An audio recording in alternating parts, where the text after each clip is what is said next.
আকিকা এর হুকুম কি? ইসলামী শরীয়তের মাঝে আকিকা এর হুকুম হলো সুন্নত। আকিকার নিয়ম কি, হুকুম কি? একটু মোহাব্বতের সাথে বলি, আকিকার হুকুম কি? সুন্নত। এখন আসুন, ছেলে হোক মেয়ে হোক, সন্তান জন্মের ৭ম দিনে আকিকা করা এটা হলো সুন্নত। কততম দিনে? ৭ম দিনে। মনে করেন আজকে শুক্রবার, মাগরিবের পূর্বে যদি কোনো ব্যক্তির সন্তান জন্মগ্রহণ করে, তাহলে এই সন্তানের আকিকাটা ৭ দিনের দিন কিবারে হবে বলেন তো?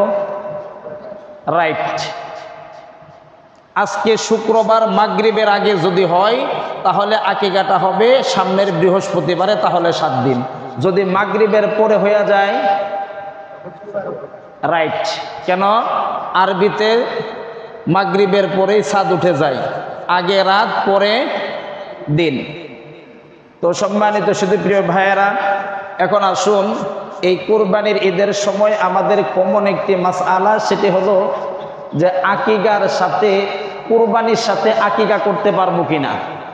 এটা আমাদের সচরাচর একটা কমন প্রশ্ন থেকে থাকে যে হুজুর কুরবানির সাথে আকিকা দেয়া যাবে কিনা।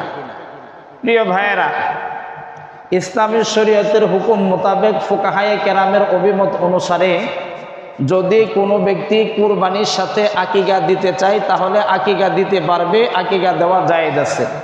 কুরবানির সাথেও আকিকা দেওয়া জায়েজ।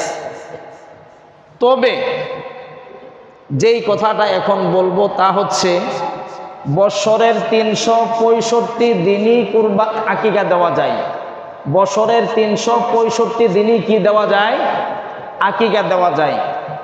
আর কুরবানির ঈদের দিন আল্লাহ তাআলার কাছে সবচাইতে পছন্দের আমল হলো কুরবানি করা।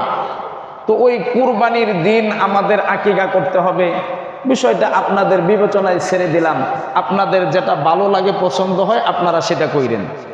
বুঝাইতে পারছি? কুরবানির সাথে আকিকা করতে পারবেন, জায়েজ, তবে আপনাদের বিবেচনায় দিয়ে দিলাম। এরপরে আসুন, আকিকার জন্য সুন্নত নিয়ম হলো বা উত্তম নিয়ম হলো, ছেলে হলে 2টা খাসি বকরি বা যাই বলেন, আর মেয়ে হলে 1টি। এটা হলো সুন্নত এবং উত্তম পদ্ধতি।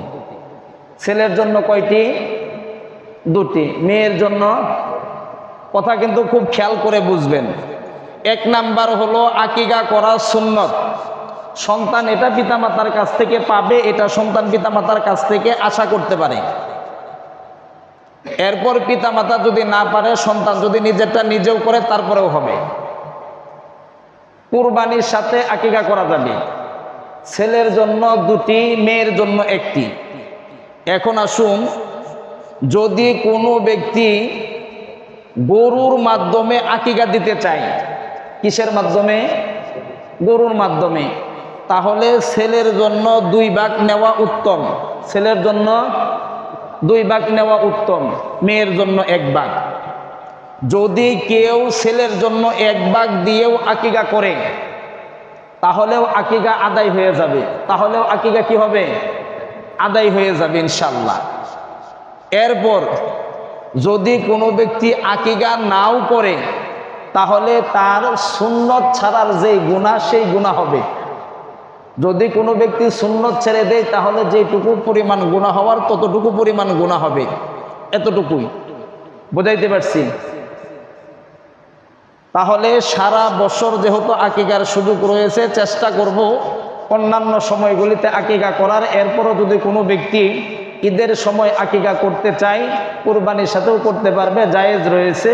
তো এই জায়েজ আমলটা যদি আমরা করি তাহলে ছেলের জন্য যদি সামর্থ্য থাকে 2 ভাগ নিব, মেয়ের জন্য 1 ভাগ। আর যদি সামর্থ্য না থাকে তাহলে ছেলের জন্য 1 ভাগ, মেয়ের জন্য 1 ভাগ। এইভাবেও আমরা আদায় করতে পারবো। আশা করা যায় আল্লাহ তাআলা আমাদের আমলগুলি কবুল করবেন ইনশাআল্লাহ।